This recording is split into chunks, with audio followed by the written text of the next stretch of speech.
Hi guys! Welcome dito sa The Sun at Tarot. Ang reading nito ay for collective for anyone who can resonate sa reading nito. This is a general and a collective reading. Your energy at this time.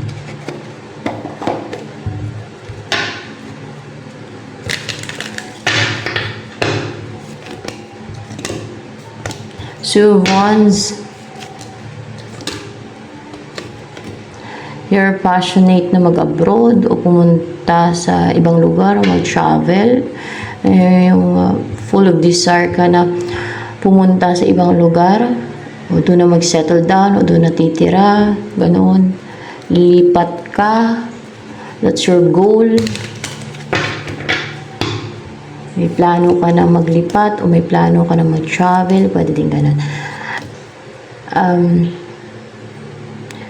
Sa ngayon, hindi kompleto yung buhay mo. Siguro may kulang. Pwede pera, person, kung ano man yung kulang na yan. Na hindi kompleto.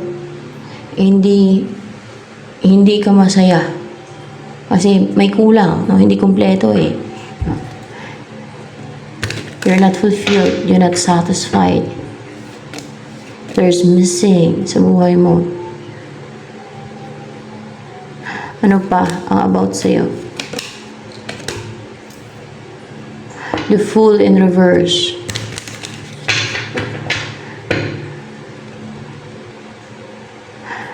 Hindi ka ganun ka-positive na mag-risk, na mag-take ng leap of faith. What's with the Fool here for more clarification? Oh, hindi ka ganun ka-fearless na subukan, umpisahan, o i-try na gawin yung naisip mo na idea. Like, umpisa mo yung goal mo, yung pangarap mo, kung ano yung gusto mo mangyari sa buhay mo.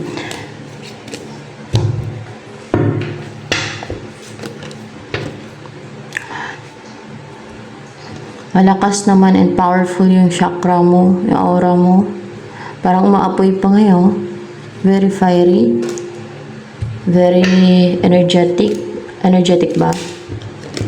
Hindi. Ano yan? Very active lang. Hindi siya active. Very active yung mga chakras mo. Pero, yung aura mo is fiery. Maapoy. Umaapoy siya guys. Umaapoy. Fiery. Kaya may apoy dyan. It's fiery. And, strong. Pwedeng strong. Strong kasi strong yan dyan, no? And napaka pwedeng powerful. Ano pa nga about sa'yo? Choose source, cloud, yung isipan mo yun. Stuck ka. No, nalilito ka. Nalilito na clouded yung isip mo. Basta ganun. Nalilito ka na clouded yung isipan mo. Why? There is negativities na nakasurround sa'yo. No. There are spirits na nakasurround sa'yo. No. May manipulation na ginawa sa'yo. Manipulation.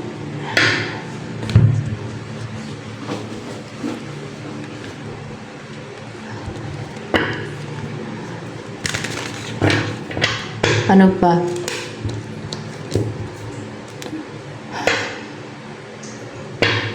Mahina ang vibe mo ngayon. Parang weak. Mahina yung vibe mo ngayon. Emotional. Sensitive. Pero intuitive kasi Queen of Cups.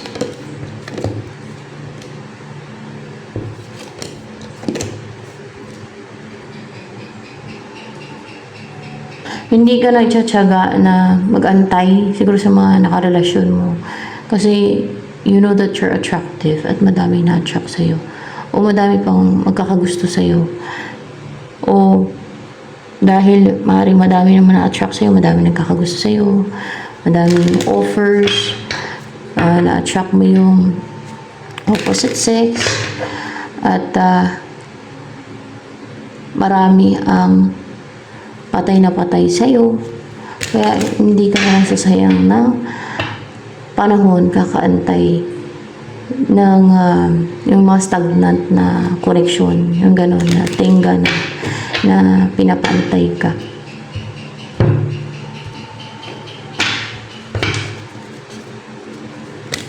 Anong next na mangyayari sa buhay mo? Ace of Wands. There is a new beginning, na active ka, na umpisa mo na may growth na. There's growth and positive na. Maliwanag. Maliwanag yung kinabukasan. Maliwanag yung kinabukasan. Yan. Ano pa? And parang butterfly ka na din kasi may butterfly dito. Na kumpleto na lahat ng pakpak mo. Na full grown ka na, no? Na butterfly. And you can fly. You're able to fly. Yan. And hindi ka na ma-challenge, hindi ka na maharangan, hindi na nila kaya makipag-compete sa'yo kasi may pakpak ka na, naging butterfly ka na, yung mga gustong man-challenge, yung mga, alam niyo, yung mga tao na pag alam nilang parang mahina ka, kung saan ka mahina, doon ka nila i-challenge. Kung sino mahina, kung sino may pinagdadaanan, may problema, yun bang gustong i-challenge. Kung sino ang dumadaan sa transformation, yun ang gustong i-challenge. Mahina. Hindi na, yung i-challenge nila yung sarili nila, o makipag-challenge sila doon sa malakas. Hindi sila ganoon, doon sa mahina. Kung sino yung parang tagalid, na may pinagdadaanan, or dumadaan sa transformation, doon nila samantalahin, na mag-challenge, na mag-atake, na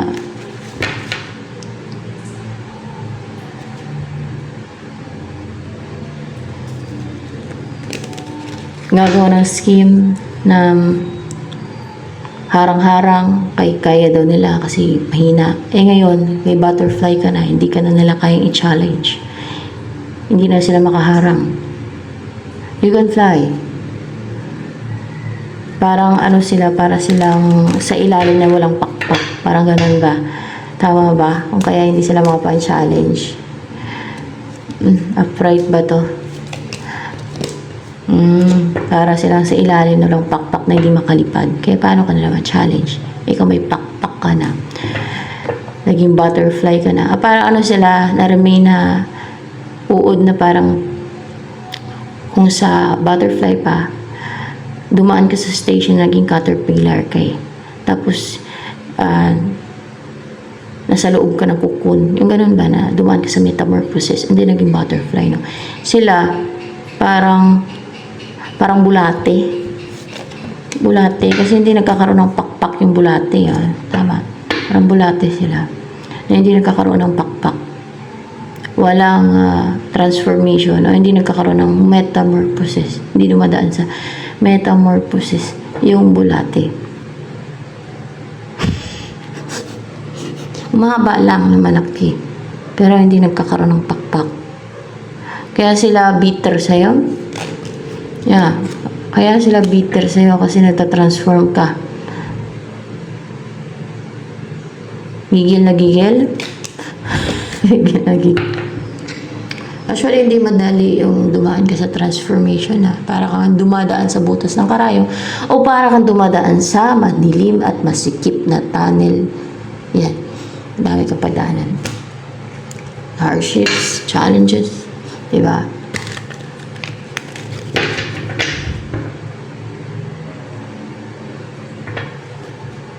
Bakit ka nga ba nag-transform into a butterfly? Because you're supposed to be.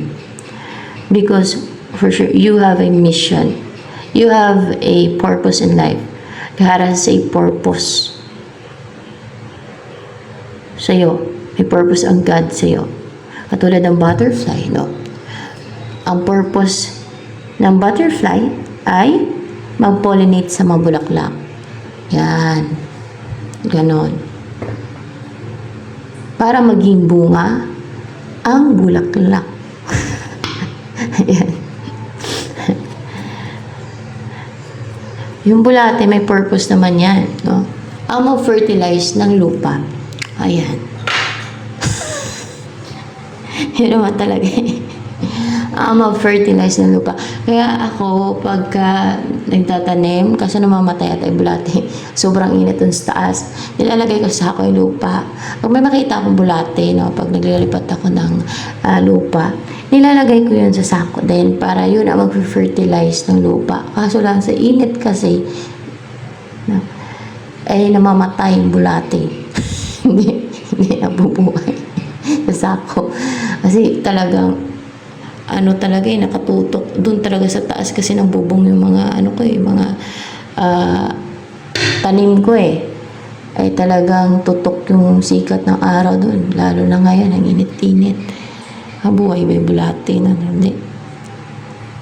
Pati lupa uminit na uminit buhay. Pero yun ang na-fertilize na lupa yung bulate. So yan, ano ang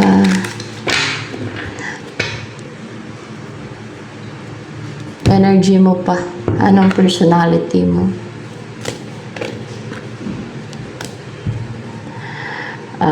Marunong ka pumili kung ano yung tama sa mali. Marunong ka mag-determine kung ano yung evil, no? Sa good. Kung alin ang temptation, kung alin ang hindi temptation, kung alin ang sa side ng devil, kung alin ang sa side ng God. Ganon.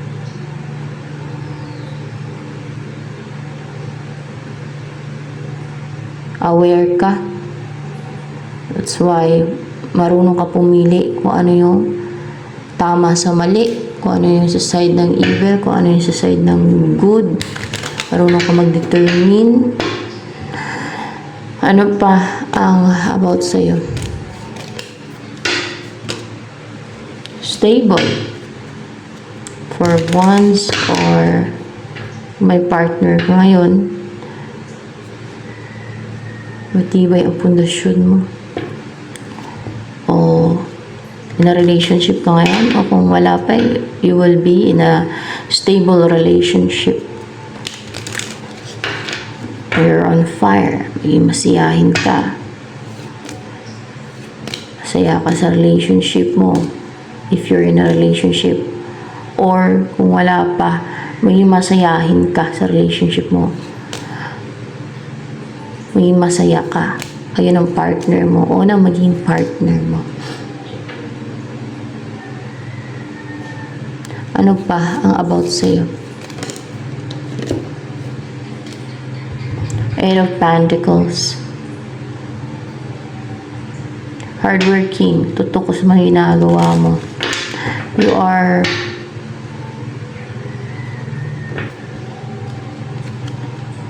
may focus ka sa ginagawa mo and nag-isip ka ng idea kung paano kakita ng pera. Marunong ka mag-isip ng idea and then tinatrabaho mo yon, no? Like business or kung anong mga pagkakitaan.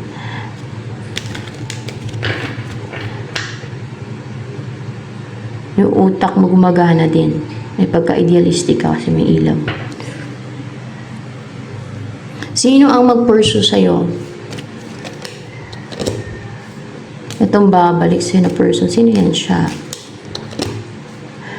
Itong person na hindi na nagja-juggling. Lately, nag-juggling yan siya. Na wala ng third party. O hiwalay na sila ng third party. Pwede din ganun. And, or wala na yung kontrabida. Balakid. Yung hadlang. Pwede din ganun. Ano to third party na wala na? Pwede. Pwede third party. And the Sun. Very positive na siya and nagiging bold and daring. Naging active siya na bumalik sa'yo for sure. Hindi. Na mag-take na action sa'yo. Na mag-take na action sa'yo kasi the Chariot clarified by Chariot. No? Na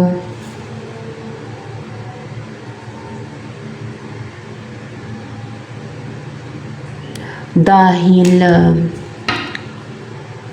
naglalagay ka na ng healthy boundary, dahil matigas ka na, dahil hindi ka na naghabol sa kanya, o dahil hindi ka na nagtitake ng action sa kanya, dahil cold ka na sa kanya, dahil unemotional ka na sa kanya, dahil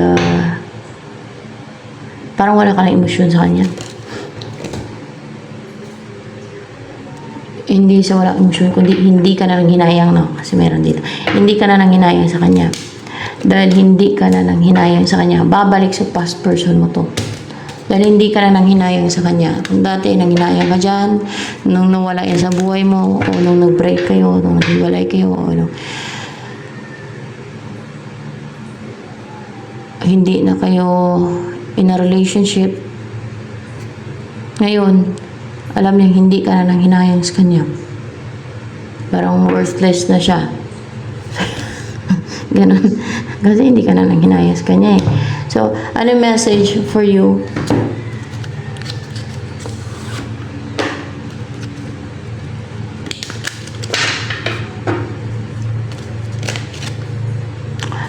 Everything's okay. Don't worry. It's all working out in a beautiful way. Ano pa message for you? May mag-invest daw sa iyo. Ang hangad ay magkaroon ng equal give and take sa inyo. Para matahimik ng isipan niya, para panatag ng isip niya, at damdamin niya para makatulog na siya ng mahimbing at hindi na siya natuturete utak niya. Tama ba na hindi na natuturete utak niya? Oo, tama nga. Parang problemado. Dahil nagtagumpay ka na.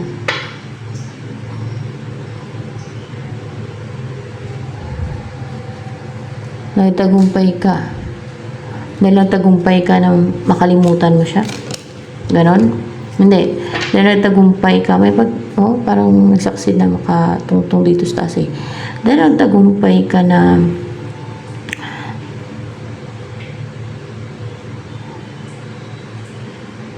mawala na yung feelings mo sa kanya. Tama. Ayan. ano yung next move niyan towards you ng person mo na yun? Babalik nga. Babalik nga sa'yo. Ano pa ang gustong sabihin sa'yo ng person mo na yun na babalik sa'yo? Kinikip ka pa rin niya. Possessive siya sa'yo. Nag-hold on pa rin siya. Hindi siya yung nag-let it go. Kumbaga, naging brave siya kasi color red and positive na to have you. At ang makip ka na niya, ang mapasa kanya ka.